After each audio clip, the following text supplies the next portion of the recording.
प्रभाग क्रमांक 27 मधील महाडा घरकुल योजना वसाहत परिसरात गेल्या अनेक दिवसांपासून विविध समस्यांनी तोंडवर काढले असून यामुळे परिसरातील नागरिकांच्या आरोग्याचा प्रश्न उपस्थित झालाय। या वसाहतीमध्ये ड्रेनेज लाईनचे अक्षरशः सांडपाणी नागरिकांच्या घरात साचले असून बाहेर रस्त्यावर येत आहे। कचऱ्याचे मोठमोठे ढीग जमा झाले। यामुळे परिसरातील नागरिक, लहान मुले अनेक वेळा घसरून पडत आहेत। मुलांना खेळायला गार्डन सुद्धा नाहीये। प्रभाग 27 मधील दत्तनगर, दातीरनगर या ठिकाणी देखील रस्त्यांची मोठी दुरवस्था झाली आहे। त्यामुळे प्रभागातील अनेक परिसर नागरी सुविधांपासून वंचित आहे। अनेक वेळा मनपा कार्यालयात नागरिकांनी वेळोवेळी निवेदन दिले, मात्र त्याचा काहीच उपयोग झाला नाहीये। आता नव्याने निवडून आलेले नगरसेवक देखील इकडे बघायला तयार नाहीये। त्यामुळे आम्ही परिसरातील नागरिकांनी राहायचे कसे असा प्रश्न उपस्थित केला जातोय। त्यामुळे लवकरात लवकर घरकुल योजना परिसरातील समस्या सोडवाव्यात अशी मागणी येथील सामाजिक कार्यकर्ते जावेद पठाण, शुभम पाटोळे तसेच स्थानिक नागरिकांनी केली आहे। जय भीम। माझं नाव शुभम पाटोळे। आम्ही प्रभाग क्रमांक 27 येथे राहतो। सलग 2016 पासून ह्या बिल्डिंग CH22, CH23, CH25 या बिल्डिंगांच्या मागे जे ड्रेनेज लाईन बनवलेली आहे त्याचे पाईप 2016 पासून फुटलेले। 2016 पासून आजपर्यंत महानगरपालिकेला रिपब्लिकन पार्टी ऑफ इंडियाच्या वतीने, चंद्रकांत दादा पाटोळे यांच्या वतीने आम्ही कम से कम 30 ते 40 निवेदन दिलेले की आम्हाला ती पाईपलाईन बदली करून द्या। आणि नगरपालिकेने हे काम पवार पाटकर यांच्यापाशी होतं, तेव्हापासून आम्ही हे निवेदन देतो की आम्हाला पाईपलाईन चेंज करून देण्यात यावी। आणि या लोकांना त्या दिवसापासून आजपर्यंत मेडिकल साठी, याच्यासाठी, दवाखान्यासाठी, ह्या घाणीसाठीच या लोकांनी तमाम पैसे खर्च केलेले।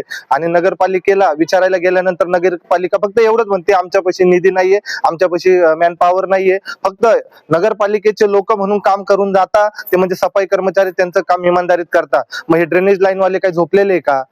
यांच्याकडे कोण बघणार? आता जस्ट नगरपालिकेचं इलेक्शन झालं, इलेक्शन झाल्यापासून 2 नगरसेवकांना आम्ही भेटलेलो। 2 नगरसेवकांनी आम्हाला आश्वासन दिले की इथलं काम होईल। आता वैतागून आम्ही नगरपालिकेवरती आंदोलन करायला जाणार आहे। प्रभाग 27 मध्ये म्हणजे 27 मध्ये सगळं घरकुल मध्येच नाही प्रॉब्लेम, दत्तनगर, अंबड झालं, त्या रस्त्याचे प्रॉब्लेम आहे। आता घरकुल मध्ये मेन पॉइंट आहे, तर तिथं रस्त्याचं बी काम झालेलं नाही। फक्त इथं येऊन आश्वासन देता की आम्ही हे करू ते करू। आता इलेक्शन झाल्यासाठी हात पाय जोडता। आपल्या घरकुल मध्ये इथं श्रम एरिया आहे हा घरकुल, मग याच्याकडे कोणी लक्ष द्यायचं नाही का? म्हणजे इकडे कोणी हे माणसं राहत नाही का? सिटी मध्येच माणसं आहे का? असं इथं घरकुलला कशी गार्डनची सुविधा नाहीये। तसंच पाहिलं की रस्त्याचे बरोबर हे नाहीये, ड्रेनेज लाईन आहे, घरात पाणी आहे। काही लोक खालचे घर दत्तनगरला भाड्याने रूम करून राहत आहे। याचे कोणी आता नगरसेवक एवढे 4 नगरसेवक प्रभाग 27 मध्ये आहे, पण एकही नगरसेवक निवडणूक झाल्यापासून आला सुद्धा नाही, की बघितलं सुद्धा नाही, की लोकांना सांगितलं पण नाही की इथं काय प्रॉब्लेम आहे काय नाही। म्हणजे काम सर्व वैध मरो अशी गत झालेली आहे आपल्या प्रभाग 27 मध्ये। बघतोय कोणताही नगरसेवक डुकून पाहिलेलं नाही, कोणी आलं पण नाहीये। आणि घाणीचं आणि ड्रेनेजचं एवढं साम्राज्य पसरलंय काय याच्यापासून डेंग्यूचा आजार आणि अनेक आजार होऊ शकताय। यांनी ग्रामीण लक्ष द्यावा महानगरपालिकेने आणि अधिकाऱ्यांनी पण। आणि याच्यासाठी आम्ही हेच प्रयत्न चालू आहे की आमच्या घरकुलसाठी आणि अंबड इतर प्रभाग 27 मध्ये जे बी प्रॉब्लेम आहे ते लवकरात लवकर सॉल्व्ह झाले पाहिजे। नाही तर आम्ही एक महानगरपालिका तीव्र आंदोलन करू। 22 नंबर बिल्डिंग आहे, CH22।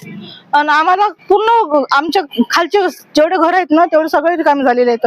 कारण की त्यांच्या किचन मधून, हॉल मधून असं घाण पाणी उरायलं, बाथरूमचं ड्रेनेजचं पाणी उरायलं, खूप घाण आहे। कोणीच नाही राहू राहिलं। आम्ही आजारी पडू, अक्षरशः आजारी पडतात आमचे लेकर वगैरे सर्व आजारी पडू राहिले। कोणी येऊन पण नाही पडू राहिलं, अधिकारी नाही येऊ राहिलं का, कोणी नगरसेवक नाही। आता मतदान झाले तर नगरसेवक झाले ऐकतो, कोणीच येऊन नाही राहिलं आमच्या इथं। कोणी म्हणजे असं दखल घेऊच नाही राहिलं आमच्याकडं। मत द्या कोणीच येऊन बघत नाही आमच्याकडं। मग आम्ही करायचं काय? कोणाकडे जायचं? कोणाला मदत मागायची आम्ही? मग असं जर राहिलं आम्ही, आमचे आजारी पडतील लेकर, हे होतील। हे आता माझी आजी आहे, माझी आजी पडत होती, मग काय करायचं? मी एक वेळेस पडून गेली, हात मोडून घेतला, मग आता आमच्याकडे कोण बघायचं? ब्युरो रिपोर्ट, नाशिक लोकशाही न्यूज, नाशिक।